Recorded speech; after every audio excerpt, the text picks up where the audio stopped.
manonood lang ng Manileño at Manilenya ng official trailer ng Hold Me Close, gusto ko malaman, ano ba ang mangyayari sa'yo dito? Para may panibago ka na namang binibigay eh. Ano na naman to? Panoorin mo na lang! Gusto, konting patikim naman dyan. Okay, sige, sige. Hello po, magandang gabi po sa inyong lahat.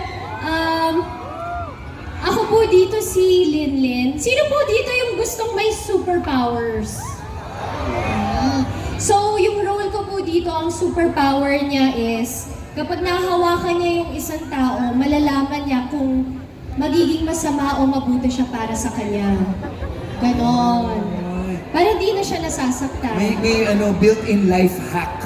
Yes. Alam niya na kung makakabuti o o syempre, hindi ko na itanong kung makakabuti ba o makakasama si Kaloy. Malamang panoorin na lang nila. Diba? Yes, oo. Basta yung Hold Me Close, it's a movie about finding yourself. It's about letting go and moving on. Saka it's about love. Ito na lang. Diba?